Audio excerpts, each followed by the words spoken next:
So the LG 27GR83Q, that is what this video is about. I bought this monitor about a month ago, and I've been using it for gaming mostly, and specifically 240 hertz gaming, because I've jumped straight back into PC gaming this year, and that typically leads to wanting higher frame rates. So here I am talking about a 240 hertz monitor. So let's get right to it.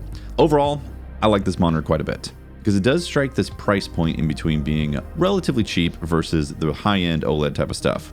I picked it up for 300 bucks. It typically goes for about 350, but sometimes on sale for even less than $300.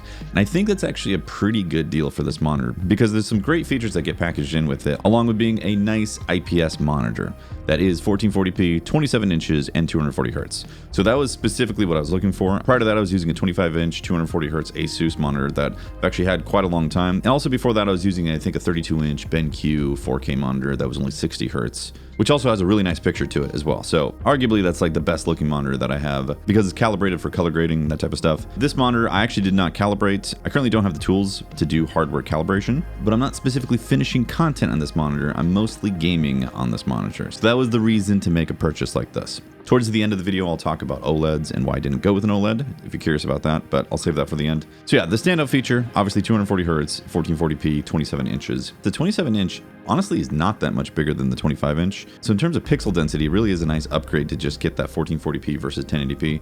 I'm sure a lot of you guys are already on 1440p or possibly 4K at this point, but this is actually my first 1440p monitor that I've owned. My previous 240 hertz monitor was only capable of doing high frame rates with the DisplayPort, and that was something that I definitely wanted to make sure whatever I purchased was not going to run into that same situation. So with this particular monitor, the HDMI inputs are rated at 2.1, so you have basically all of the features that you could possibly want with PS5 and Xbox Series X inputs. So for me, yes, PC gamer, I'm using the DisplayPort for my actual computer, but when it comes to console gaming, I still am using an HDMI input. So with the PS5 Pro that I have off to my side, that goes in via HDMI, and then I can get actually 4K at 120. And what's really nice is this monitor will actually downres that resolution appropriately. So I'm obviously at 1440p on the monitor, but it will take a 4K input at 120 hertz and downres it to the 1440p. So really nice compatibility essentially with whatever devices that you're going to plug it in. Also, VRR is supported both on PS5 and Xbox Series X, so that is a nice benefit. But yeah, if you look online, you pretty much get recommended this monitor if you're looking in this price range. And for good reason, it really does have a sweet spot for the price. One of the main complaints that you do see, though, is low contrast ratio. Well, yes, the picture quality is not going to smack you in the face and make you go, holy crap.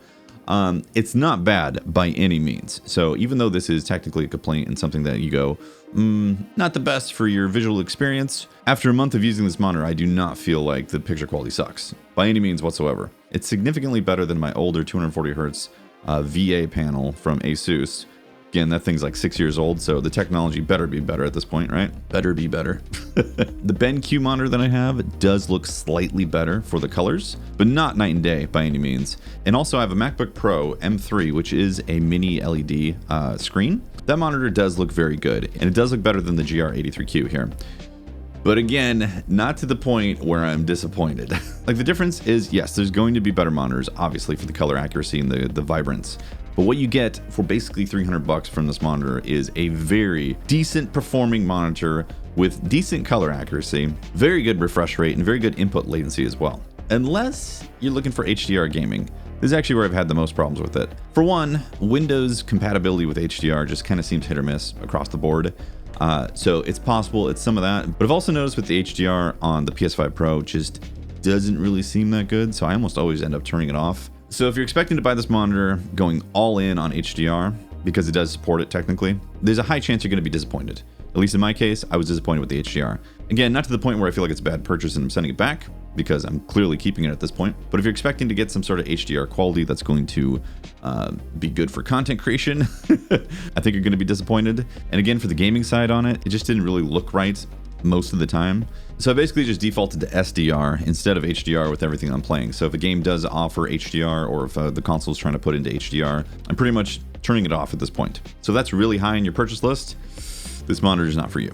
Also, input response. So gaming monitor, you expect low latency, and yeah, it's pretty much low latency. It feels really good. There's some options to switch from faster, which is the fastest, to fast to normal to off for its like response time boost type of feature. When I first got it, I basically tried all of them, and I found fast to be the best. and then I just forgot about it and kept it on fast the whole time. And then recently I came back to adjust some settings and try it out again, and it seems like fast is just the way to go, honestly. By the way, if you're looking for any hardcore specs, I recommend going to ratings.com, obviously, and looking at all the specs and all that. You can see a bunch of nerdy details about this stuff and get into the weeds about it. But long story short, fast seems to be the sweet spot. You can get better response time with faster, but I don't even know if it's really worth it. It already feels extremely fast for the input latency. If I actually felt the latency in between the two settings, then I'm pretty sure I'd recommend faster. But there's some downsides with going with faster, with the picture quality and all that type of stuff. So generally speaking, fast is probably the setting to stick with on this monitor. Also, the on-screen display is really nice. I like how fast and responsive it is. Previous monitors I've had have been a bit on the sluggish side. And also the Asus monitor from years ago, the ability to switch back and forth from DisplayPort to HDMI was very slow and sluggish and would sometimes cause issues with the actual monitor. Luckily, this monitor has absolutely no problems with that, and it's very fast and snappy in terms of making adjustments, changes, and also decently fast at swapping inputs. So no problems to report right there. Also, the stand, I've not used it. I hooked this directly up to a monitor arm that I already had pre-installed in the wall. I can't tell you about the stand, unfortunately. Sorry if you were really curious about the stand. Yeah, it's not in this video. But I can say that Visa mounting it is excellent, no problems whatsoever, and it's very sturdy, as long as your arm mount is solid. Also, one final thing about the price is it's in a category where you could easily buy multiple of these. So again, with an OLED, you know, a good one is going to be about $1,000, which means that if you wanted to have like a 2 or 3 monitor setup with OLED, it's going to be very expensive. You're looking at the cost of a whole nother computer at that point. With something like the GR83Q, it's only roughly $300. So you could have a 3-monitor setup with the exact same monitor, 1440p, 240 hertz, 27 inches, all for about $1,000. So you could have your dedicated monitor in the middle, 2 verticals on the side. That's nice, you know? So why did I not go with an OLED at this point, you might be asking? There is a few reasons. One of them was definitely budget, but look at the landscape out there for like an awesome OLED screen. It's definitely going to be upwards of $1,000, and I did not want to spend that a month ago. I've got some other things that I'm working on, other purchases that I want to do, so it was out of the question for me. The main thing was looking for an updated 240 hertz monitor and stepping up to 1440p at 240 hertz and to have proper compatibility with my consoles. That was like the trifecta of things that I absolutely needed. The OLEDs look really nice, obviously. The picture quality is superior, but I'm afraid of burn-in, and I know they've done a lot of stuff to it to prevent burn-in. The panels have gotten better and better, and there's also pixel refresh burn-in type of prevention type of things that you do every time the monitor goes off or something like that. Yes, all those exist, and the response time on those panels is superior, clearly. I would be really butthurt if I spent $1,000 on an OLED and I had burn-in after a year or two. So after I gave it some decent thought, like, this really is the perfect monitor for my situation right now. And then maybe down the road, I'll consider the OLEDs. I'm obviously not ruling them out of my setup. At some point, I'm probably going to get an OLED ultra-wide, but I do need to plan for it. They're expensive, and they could potentially have some downsides down the road after 2-3 years. Because I keep my monitors, I use them. So after 2 or 3 years, I noticed some serious issues with the image. That's gonna piss me off. So in summary, the LG 27GR83Q, it's a great monitor, very affordable, all things considered, and I do recommend it. If anything does change, I'll pin a comment below, updating my thoughts if I do have some issues with it. But yeah, that's it. Thanks for watching. I appreciate it, and I'll see you next time for another one.